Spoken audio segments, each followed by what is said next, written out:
In the heart of Abuja, a shining building stood like a jewel under the sun. Its walls were made of glass, reflecting the busy city lights.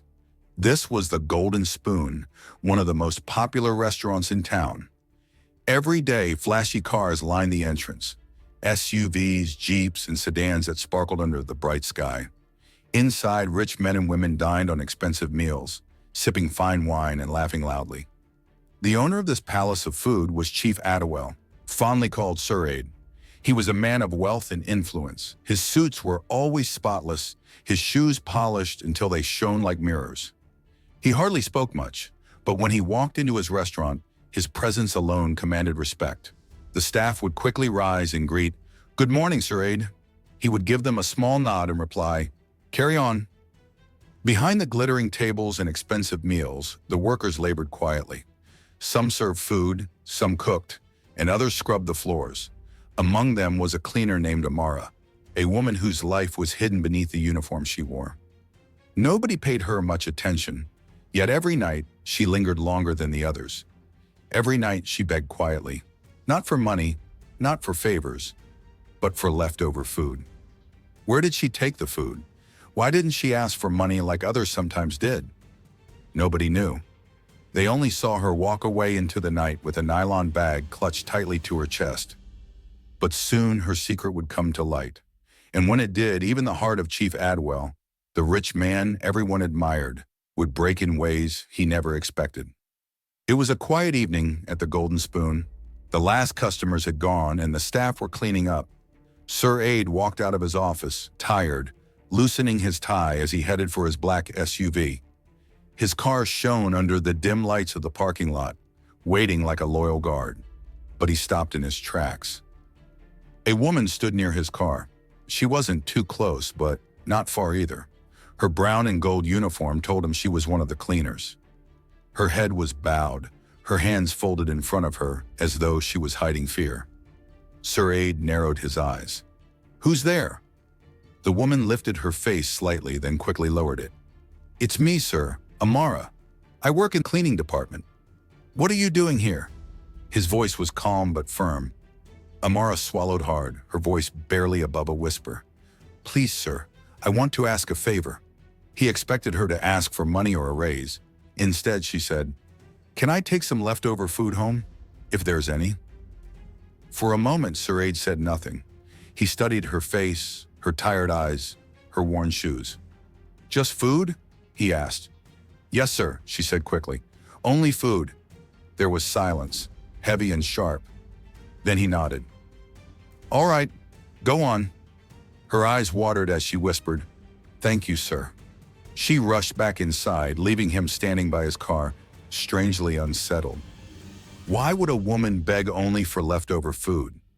Sir Ade sat in his car but did not drive away. His chest felt tight, his mind restless. Amara's voice kept echoing in his ears.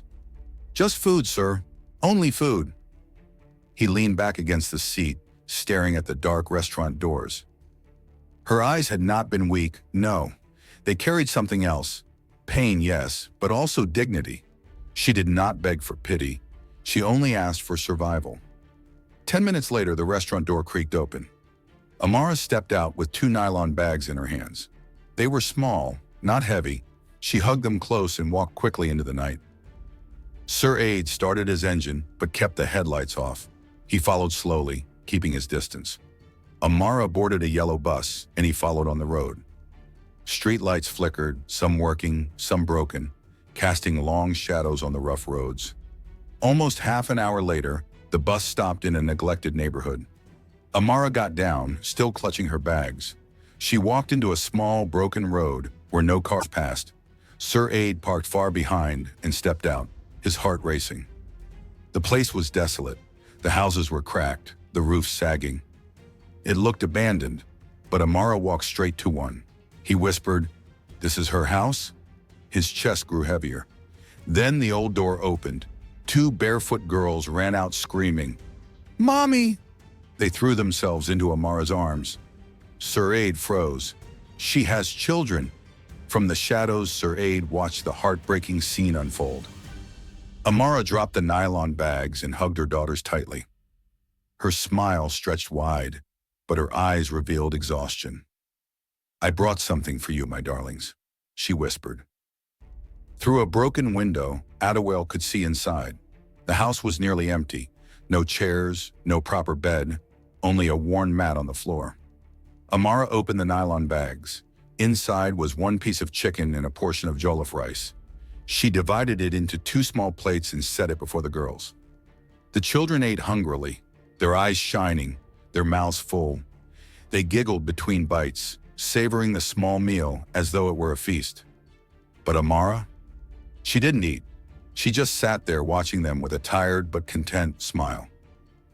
Adewale's chest ached, his eyes blurred with tears. She worked all day, begged for food, and yet gave everything to her daughters without keeping a single bite for herself. He turned away, shaking his head. How many others live like this? He wiped his eyes, but the tears wouldn't stop. For the first time in years, his wealth felt meaningless. He whispered into the night, "I must do something. I can't leave her like this." That night, Sir Ade returned to his mansion. The house was filled with luxury, marble floors, crystal lights, fine furniture. Yet he could not rest. He tossed and turned in his bed, but every time he closed his eyes, he saw Amara sitting on the bare floor, smiling at her daughters as they ate. He saw the one piece of chicken, the worn mat, the broken walls. He pressed his palm to his chest. Why does this hurt so much? The city outside was quiet, but his heart roared with questions. For years, he had built wealth, expanded businesses, bought cars, and filled his life with abundance. But tonight, none of it mattered. What mattered was a cleaner named Amara, who chose to starve so her children could eat. By dawn, he sat by his window, exhausted but determined. He made a silent vow. "I will not look away. I will help her." It was the beginning of a decision that would change not only Amara's life, but his own forever. The morning sun rose gently over Abuja, painting the sky with gold. Chief Adewale sat at his dining table, untouched breakfast before him. He stared at the steaming food, but felt no hunger. His mind was far away, in that broken house where Amara and her children lived. He picked up his phone and called his HR manager. "Good morning, sir," the man answered quickly. Adewale's voice was calm but firm. "We need to do better for our workers. Raise their salaries. Make sure no one goes home hungry again. Start immediately." The HR manager blinked in shock but quickly replied, "Yes, sir. I'll see to it today." When the call ended, Adewale leaned back, his chest still heavy. He whispered, "This is not enough." He remembered Amara's tired eyes, her children's laughter over leftover rice, and her empty plate. It was no longer just about giving orders in his office. It was about a woman who deserved more. He had seen her strength, he had seen her sacrifice, and he knew her story was far from ordinary. That morning, for the first time in years, Sir Ade went to work not as a businessman, but as a man carrying a burden of compassion. He was ready to face Amara, not as her employer, but as someone determined to change her life. Amara arrived at the restaurant early, as always. She tied her apron tightly and picked up her mop. She swept the floor with care, cleaned under the chairs, and polished the tables until they shone. Her movements were quick but precise, as though every spot of dirt offended her personally. She did not complain, she did not gossip, she did not beg for favors. She only asked every evening, "Please, is there any leftover food today?" Her colleagues often wondered, why not ask for money instead? Why not request help like others did? But Amara smiled softly and said nothing. That morning, as she bent low, wiping a chair leg, Chief Ade stood by the staircase, watching silently. His heart grew heavier. She was working with dignity, despite her pain. One of the cooks approached her. "Amara, the boss wants to see you," he said. Her heart skipped. "Did I do something wrong?" she whispered. The cook shook his head. "I don't know, but he said you should come." Amara wiped her hands nervously on her apron and walked slowly toward the office. Her chest pounded with fear. What could the boss possibly want with her? She knocked gently. "Come in," Adewale's voice called out. Amara entered, bowing slightly. "Good morning, sir." "Sit down, Amara," he said kindly. She lowered herself onto the chair, her hands shaking. Silence filled the room for a moment. Then Adewale leaned forward. "Amara, I followed you one night." Her eyes widened in shock. "You followed me?" "Yes," he said softly. "I saw where you live. I saw your 2 daughters." Tears filled her eyes instantly. She lowered her gaze, ashamed. "I didn't mean to cause trouble, sir. I was just trying to feed my children." Her voice broke. "Please don't sack me." Adewale shook his head firmly. "No, Amara, you did nothing wrong." His eyes softened. "You are a good mother. You are strong, and I respect you." She looked up slowly, her tears running freely now. No one had ever spoken such words to her. Not her neighbors, not her family, not even life itself. "I want to help you," Adewale continued. "I can't stand by and watch you suffer." Amara's lips parted, but no words came out. Her whole body trembled as though her heart was not ready to believe what her ears had just heard. The next day, Amara was called to the office again. She entered with trembling hands, unsure of what awaited her. Adewale smiled warmly. "Amara, I have good news." He handed her a paper. She looked at it, confused. It read, "Promotion Personal Assistant to the CEO." Her eyes widened. "Sir? Me?" "Yes, you," he nodded. "You have earned this. From today, you are no longer just a cleaner. You are my assistant. You will earn a better salary." Amara covered her mouth, tears spilling down her cheeks. She whispered, "Thank you, sir." But Adewale wasn't done. He reached into his drawer and pulled out a brown envelope. "I also bought a small apartment for you and your children. It's clean, safe, and comfortable. From today, you and your daughters will not sleep on the floor anymore." Her hands shook violently as she held the envelope. "Sir, is this real?" "It is real," he said gently. "You deserve more, Amara." Her knees gave way and she dropped to the floor in tears. "God bless you, sir. God bless you." That night, Amara's tiny room smelled different. Sweet, warm, joyful. For the first time in years, she had bought fresh chicken and jollof rice with the money Adewale gave her. She stirred the pot gently, tears in her eyes as she inhaled the rich aroma. Her daughters sat cross-legged on the mat, their eyes shining with excitement. "Mommy, it smells so good," one of them giggled. When the food was ready, Amara served 3 plates, not 2. She sat with them, eating alongside her daughters.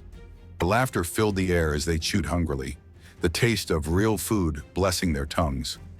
"Mommy, this is the best meal ever," the younger one exclaimed. "Yes," her sister agreed, her mouth full. "It tastes like heaven." Amara smiled, tears silently rolling down her cheeks. For the first time in a long time, she wasn't just feeding them scraps. Tonight she ate too. Tonight they were a family again. And as she watched her daughters laugh, she knew one thing: hope had finally walked through their door. The next morning, Amara woke early. She tied her daughters' school uniforms neatly and packed their small bags. The girls were excited, still talking about the delicious dinner from the night before. But just as they were about to leave, a shiny black car stopped in front of their broken home. Amara froze. She had never seen such a car in her neighborhood. Slowly, the driver stepped out, dressed neatly in black. "Good morning, madam," he greeted politely. "Chief Adewale sent me. I am here to take you and your children to your new home." Amara's heart skipped. Her daughters stared in wide-eyed wonder. "Mommy, is it true? Are we moving?" they squealed. Her voice trembled as she whispered, "Get your things." They climbed into the car together. The girls pressed their faces to the windows as the car drove past streets they had never seen. Their excitement filled the vehicle with laughter, but Amara sat quietly, her heart thudding. She couldn't believe this was happening. When the car finally stopped, she stepped out, breathless. Before her stood a clean apartment building, painted fresh and bright. Her daughters ran to the front door, shouting, "Mommy, look, it's so big!" For the first time in years, Amara's lips curved into a smile filled with relief. Inside the new apartment, the girls ran from room to room. "Mommy, we have our own beds," they shouted. "Look at the kitchen. It's shiny." Amara stood in the living room, her hands pressed against her chest. The place had chairs, a clean tiled floor, windows that opened properly, and soft mattresses. Her eyes filled with tears as she slowly turned around, taking in every corner. She dropped her bag and sank onto one of the chairs. Her body trembled as she whispered, "Thank you, God. Thank you." Her daughters hugged her from behind, their small arms wrapping around her neck. "We love it, Mommy." That night, they didn't sleep on a mat. They lay on real beds covered with soft sheets. The girls giggled, rolling around with joy. Amara lay still, staring at the ceiling. She still couldn't believe this was her new life. She whispered again into the darkness, "God, I am grateful." For the first time in years, peace wrapped itself around her heart. The next morning, sunlight streamed into the new home. Amara stood in the kitchen preparing breakfast. She hummed softly, something she hadn't done in a long time. Then her phone rang. She picked it up and froze when she saw the name on the screen, Chief Adewale. Her heart thudded. Quickly, she answered, "Good morning, sir." His voice was calm, gentle. "Amara, I just wanted to check on you and your girls. How is the new home?" Amara swallowed hard, her eyes moist. "Sir, it's beautiful. Thank you again." "We are fine. The girls are so happy." There was a pause. Then Adewale said, "Amara, don't come to work today." Her eyes widened. "Sir, take the day off," he said. "Enjoy your new home. Cook something sweet. Sit with your daughters. Today is for you." Amara pressed her palm against her chest. "Thank you, sir. Thank you so much."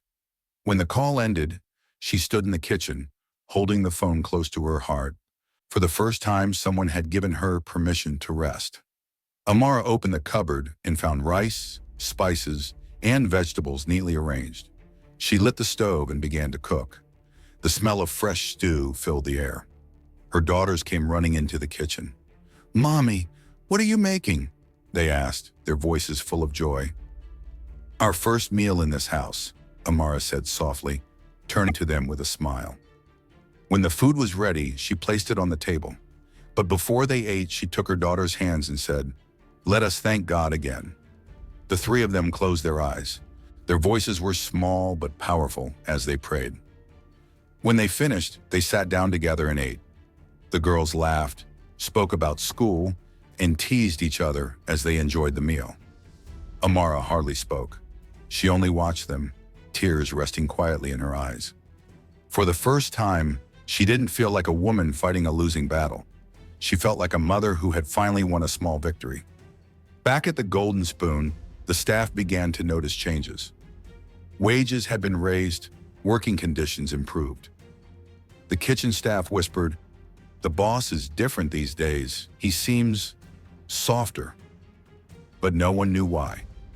No one knew that the reason was a cleaner named Amara, whose silent struggles had touched the heart of a man everyone thought was too rich to care. Adewale sat in his office, gazing out of the window. He thought of Amara's smile, her children's laughter, and the way her eyes shone when she spoke of them. He shook his head slowly, whispering, "She deserves more, much more." His wealth had always been about numbers, but now it had a face, a tired but graceful mother who had taught him that true riches were not in gold or cars, but in love and sacrifice. And though Amara didn't know it yet, Adewale was already planning to do even more for her and her daughters. Amara's life began to shift in small but powerful ways. Each morning, she woke in a clean room, bathed her daughters in a tiled bathroom, and dressed them for school in a brighter environment. The girls' laughter filled the house as they tied their shoelaces and packed their school bags. They no longer walked tiredly through muddy roads to their old community school. Instead, a driver picked them up in a neat car, taking them to a better school Adewale had enrolled them in. The girls returned each day with new stories, new songs, and new dreams. Amara's heart swelled with gratitude, yet she still worked diligently at the Golden Spoon. now as Chief Adewale's personal assistant. She handled schedules, attended to documents, and answered calls. At first, she was nervous, but Adewale's quiet patience gave her confidence. Colleagues who once ignored her now looked at her with respect, even envy. But Amara remained humble, her smile the same, her voice still soft. Every evening, she returned home, cooked dinner, and helped her daughters with homework. For the first time in years, her life had rhythm, stability, and hope. And yet deep inside, she sometimes wondered, why me? Why did the boss choose to help me out of everyone else? At the restaurant, whispers began to spread among the staff. "Have you noticed how close the boss is to Amara?" one of the waiters murmured. "Yes," another added. "He made her his assistant, bought her a house, enrolled her kids in school. Who does that for a cleaner?" Some workers smiled with admiration. Others frowned with jealousy. "Maybe she's lucky," one cook said. But a few tongues were sharper. "Or maybe she gave the boss what he wanted," someone sneered. Amara heard fragments of these whispers as she passed, her head lowered. Her heart sank, but she said nothing. She knew her truth. She had not begged, had not sold her dignity. She had only worked hard, prayed, and loved her children. Chief Adewale, however, noticed the atmosphere. He was not a man who entertained gossip, but he also knew that jealousy could turn dangerous. Still, he chose silence, for now. But deep down, he admired Amara even more. Despite the whispers, she carried herself with grace. She never argued. She never explained. She simply kept working. And that silent strength only drew him closer. One Friday evening, Adewale called Amara into his office. She entered nervously, carrying a file. "Sit down," he said with a calm smile. She obeyed, eyes lowered.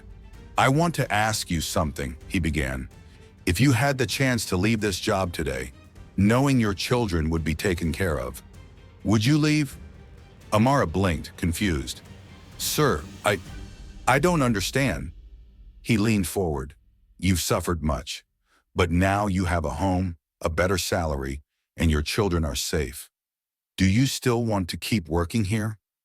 Tears welled in her eyes. "Yes, sir," she whispered, "because my dignity is in my work. I never want to depend on pity. You help me, yes, but I want to keep earning with my hands." For a moment, silence filled the room. Then Adewale smiled, deeply moved. "You have answered well, Amara," he said softly. "That is why I respect you. You are not just strong, you are noble." Her tears spilled, but this time they were not of pain. They were tears of honor. One evening, after work, Adewale asked his driver to take him to Amara's new home. He wanted to see her daughters again, this time not from a distance. When he arrived, the little girls ran out happily, shouting, "Uncle Ade!" They had heard their mother speak of him with gratitude. They clung to his legs, laughing. He bent down, smiling warmly. "How are my little princesses?" They giggled, showing him their schoolbooks. Their handwriting was shaky, but they were eager to learn. Adewale's chest filled with pride as he praised them. Inside, Amara served him tea shyly. She was still learning how to treat him outside of work. "Thank you for coming, sir," she said softly. He looked around the modest apartment. It was clean, filled with warmth and laughter. But what touched him most was Amara's eyes, peaceful, yet still carrying the shadow of all she had endured. He knew then that helping her had not been charity. It was destiny. That night, back in his mansion, Adewale sat alone. His heart was heavy, but not with sorrow, with something deeper. He remembered the girls' laughter, Amara's quiet smile, and the way she looked at her children with so much love. He asked himself questions he had never dared to before. Why does she occupy my thoughts so often? Why does her happiness feel like my own? For years, he had lived only for business, wealth, and reputation. Women came and went, none leaving a trace on his heart. But Amara, simple, humble, strong Amara, had changed everything. He leaned back in his chair, exhaling deeply. "This is more than kindness," he admitted to himself. For the first time, Adewale realized that his restless heart was not about pity. It was about something greater, something that sounded dangerously close to love. Words spread faster than fire. Some staff at the Golden Spoon whispered boldly now, "The boss is falling for her." Amara heard fragments in passing, her cheeks burning. She kept her head down, her heart unsettled. She did not want trouble. She only wanted to work, raise her daughters, and keep her dignity intact. But gossip has a way of growing claws. One jealous supervisor sneered loudly one morning, "From cleaner to assistant, to what next? Madam of the house?" The room fell silent. Amara froze, her mop in hand. For a moment, she wanted to break down, but she remembered her daughter's laughter. She stood tall, turned quietly, and walked away. In his office, Adewale overheard the whispering too. He said nothing, but deep inside, he wrestled with his feelings. Was he truly crossing a line? Or was this the path destiny had carved? That night, he stared at his reflection in the mirror. His wealth had given him many things, but for the first time, he realized what it had never given him: genuine love.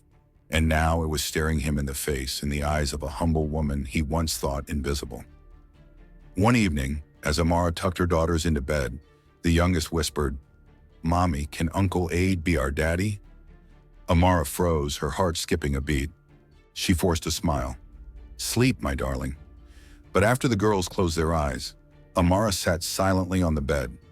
Tears stung her eyes. How could she explain to children too young to understand? Chief Adewale was a great man, but he was her boss, her helper, not hers to claim. The next day at work, she avoided his gaze more than usual. She feared her daughter's innocent words had opened a door in her heart she wasn't ready to face. Yet Adewale noticed her silence. At lunch, he asked softly, "Amara, are you all right?" She nodded quickly, forcing a smile, but he knew. He had seen the storm in her eyes. And without meaning to, he felt the same storm rising inside himself. One afternoon, Adewale finally called Amara into his office. His tone was firmer than usual. "Amara, I know there are rumors. I know people are talking." She lowered her gaze, embarrassed. "Sir, I don't want trouble. I don't want to lose my job." He stood, walking slowly toward the window. "You will never lose your job. Not while I am alive. But there's something I must tell you." Amara's hands trembled. He turned, his eyes deep and honest. "I did not help you because of pity. I did not help you because of charity. I helped you because you showed me what true strength looks like." Her lips parted, her breath caught. He continued softly, "Amara, you are not invisible to me. You matter, more than anyone has in a long, long time." Tears spilled down her cheeks. "Sir, please." But before she could finish, his phone rang, breaking the moment. She quickly wiped her face and excused herself, her heart racing wildly. Days passed, and something shifted between them. Adewale treated Amara with more warmth, and she, though cautious, could not deny the light in her eyes whenever he walked into the room. Her daughters adored him more each day. He attended their school play, clapping the loudest. He bought them books, taught them lessons about life, and laughed as they told him silly jokes. The whispers at the restaurant continued, but Amara no longer bent under them. Her life had changed, her children were thriving, and she had gained not just a boss, but a protector. One evening, Adewale visited again. After dinner, the girls ran off to play, leaving the two of them alone.